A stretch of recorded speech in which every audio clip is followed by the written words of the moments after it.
Kanalıma hoş geldiniz. Bugün sizlere yaprakları hastalanan ve ölmek üzere olan orkideleri nasıl kurtarabiliriz? Bununla ilgili sizlere tüm detayları anlatacağım. Elimde gördüğünüz bu orkidenin yaprakları ileri derecede hastalanmış. Hastalık tüm yapraklara, gövdeye, toprak içine ve köklere bulaşmış. Bakın saksı altında gördüğünüz üzere birçok küçük böcek var. Bu saksı içerisinde böceklerin yuva yaptığını ve artık hastalığın tüm orkideye bulaştığını gösterir. Bakın yuva yaptığı yerleri de görüyorsunuz.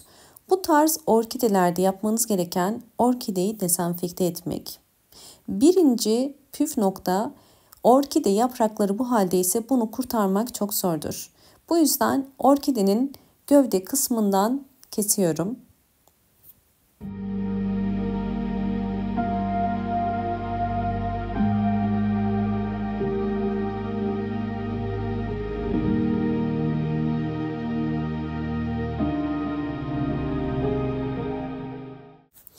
Evet, orkidenin gövde kısmını kestim.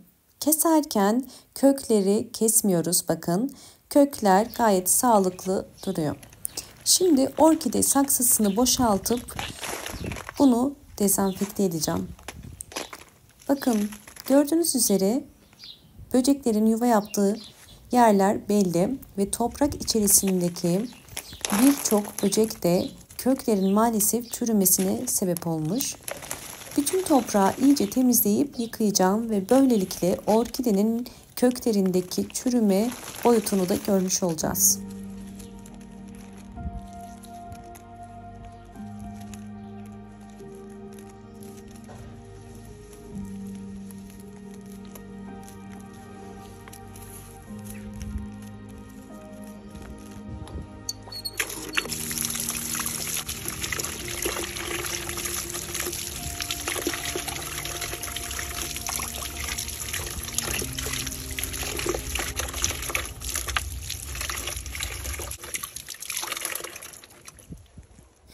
Çürüyen orkide köklerini keseceğim. İlk olarak orkidemizin köklerini dezenfekte etmek için bir sıvı bitki besini hazırlayacağım. Bunun için sarımsak kullanacağım. Sarımsak çok güçlü bir antioksidan özelliği olan bir sebzedir. Bunun için orkidelerinizde böceklenme varsa, hastalık varsa mutlaka sarımsak kullanmanızı tavsiye ederim. 2 diş sarımsağı küçük dilimlere ayırıp bir gübre hazırlayacağım.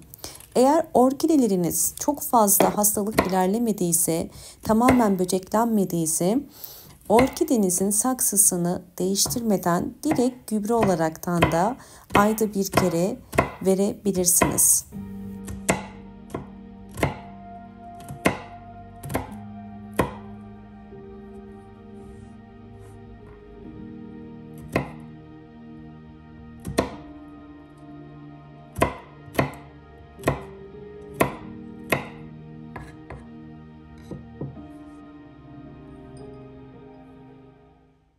Elimdeki kavanoz 700 mililitrelik bir kavanoz.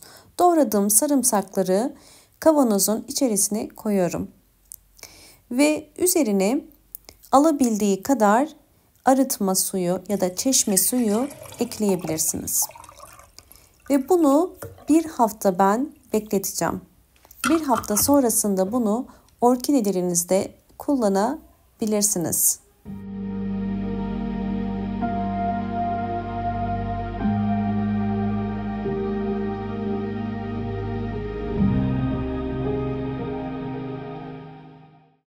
Daha önceden bir hafta beklettiğim sarımsaklı suyu kullanıyorum.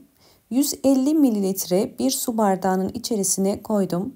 Bunu boş bir kaseye koyuyorum ve üzerine 1 litre su koyacağım. Bu bizim orkidemizin köklerini dezenfekte etmek için yeterli olacak. Şimdi ikinci aşama, çürüyen orkide köklerini kesmemiz gerekiyor. Burada dikkat etmeniz gereken, çürüyen orkide köklerini sadece kesiyoruz. Yani sararan bütün kökleri kesmiyoruz. Orkide köklerinin sararmasının nedeni ise uzun süre saksıda kalmasından kaynaklanıyor. Bu yüzden içi boşalan tel gibi olan kökleri sadece keseceğim.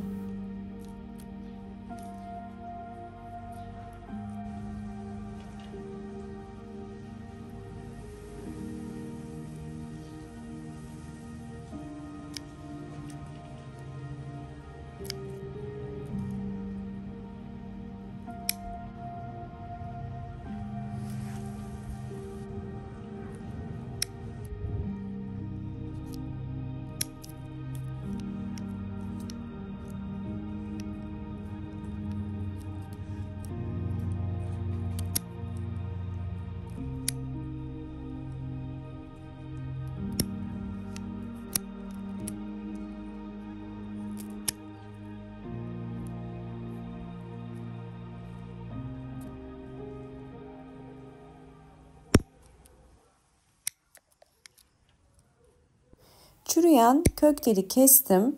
Daha önceden orkide köklerini dezenfekte etmek için hazırladığım sarımsaklı suyun içerisine koyuyorum. Sarımsaklı suyun içerisine tamamen daldırabilirsiniz. Özellikle gövde kısmını da sarımsaklı suyun içerisine batırın ve çıkarın. Bütün kökleri bu suyun içerisine koyup 2 saat bekleteceğim.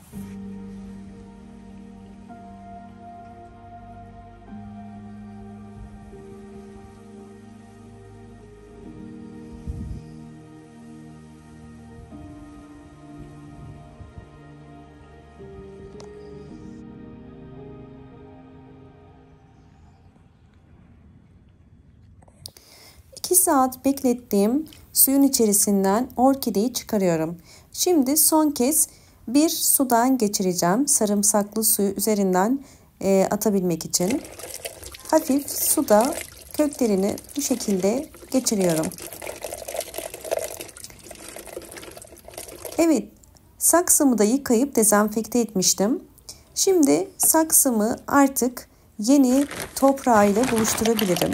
İlk olarak drenaj oluşturması için saksının en altına bu şekilde küçük taşlar koyuyorum ve üzerine şimdi orkideyi oturtacağım. Orkidenin köklerine zarar vermeden hassas bir şekilde saksının içerisine yerleştiriyorum. İkinci olarak ben genellikle yosun kullanıyorum. Bunlar daha önceden ormandan toplayıp dezenfekte ettiğim yosunlar. Kurutuyorum ve ihtiyaç oldukça kullanıyorum. Orkidenin özellikle orta kısmına ve en altına doğru yosun koyarak yeni kök çıkarmasına yardımcı olacağız. Nem olayını da dengelemiş olacak. Ve hemen yosunun üzerine de çam kabuğu koyacağım. Çam kabuğu da yine orkide toprağı için en ideal topraklardandır. İsterseniz Hindistan cevizi kabuğu da kullanabilirsiniz. Elimdeki çam kabuğu. Eğer videomu buraya kadar izlediyseniz ve beğendiyseniz hemen beğen tuşuna basıp kanalıma da abone değilseniz eğer bana destek olmak için abone olursanız çok mutlu olurum. Ve videolarımı sevdiklerinize paylaşıp daha fazla kişiye de ulaşmasına yardımcı olabilirsiniz.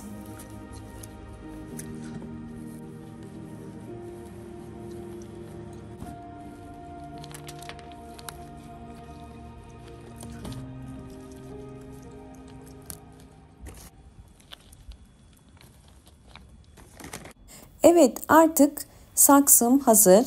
Son işlem olarak toz tarçın kullanacağım. Toz tarçını kestiğimiz yere döküyoruz. Burayı dezenfekte edecektir. Toz tarçını döktükten sonra orkidenin toprağı çok kuruydu ve suyunu vereceğim. Ve bu suda iyice toprak nemleninceye kadar bekleteceğim. Yaklaşık olarak alttaki bakın tabaktaki su ile birlikte 30 dakika bekletin. Ve daha sonra son önemli püf nokta, bu tarz orkidelerde eğer yaprağı yoksa mutlaka sera etkisi oluşturuyoruz. Bakın üstü delikli, mutlaka delikler koymanız gerekiyor içinin küflenmemesi için. Bu şekilde kapatarak yoğun nem sağlayacağız ve bu işlem bol ışık alan özellikle bir pencere kenarına konumlandırmanız gerekiyor. Daha önce aynı yöntemle uyguladığım ve sonuç aldığım birkaç orkidemi de sizlerle paylaşacağım.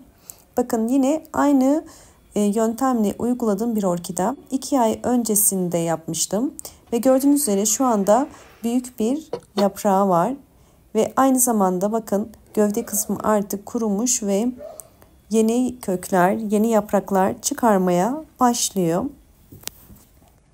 Bu işlem bakın yeni keyiki çıkarmasını da kolaylaştırıyor. Gördüğünüz üzere küçük bir yeni kökler ve küçük bir keyiki çıkarıyor. Zaman içerisinde bu keyiki giderek büyüyecektir. Yani orkide yaprakları yeniden büyüyecek ve yeni bir orkide olacaktır. Hemen sizlerle diğer 2 orkidemin sonuçlarını da paylaşmak istiyorum. Bu da yine aynı yöntemle uyguladığım diğer bir orkidem. Bakın sera etkisiyle hiç yaprağı olmayan orkide gördüğünüz üzere hızlı bir şekilde 2 ay içerisinde küçük bir keiki çıkarır. Eğer oda ısınız ve neminiz yüksekse 1 ay içerisinde de bu tarz orkideler sonuç çıkarır. Bakın 2 tane daha keiki çıkarıyor. 1 ve 2 tane daha keiki çıkarmaya başlamış. Yani orkide bu yöntemde birden fazla keiki yani yavru orkide çıkarabilir. Gördüğünüz üzere bu da yine orkidemin keikiyle büyüdüğü ve hiç yaprağı olmayan bir orkide. Hemen sizlerle son orkideyi de paylaşmak istiyorum. Bunlar benim sürekli yaptığım ve sonuç aldığım orkidelerim. Eğer videomu buraya kadar izlediyseniz ve beğendiyseniz hemen beğen tuşuna basıp kanalıma da abone değilseniz eğer bana destek olmak için abone olabilirsiniz. Bol bol yorumlar yapıp yorumlar kısmında sorularınız varsa sorabilirsiniz. Gördüğünüz üzere yine hiç yaprağı yokken keiki çıkaran ve zaman içerisinde büyüyen orkidelerimi de sizlerle paylaşıyorum. Bu yapmış olduğumuz yöntem %100 sonuç verir. Sadece sabırlı olmanız ve orkidelerinizi düzenli aralıklarla sulayıp bol ışık almasını sağlayabilirsiniz.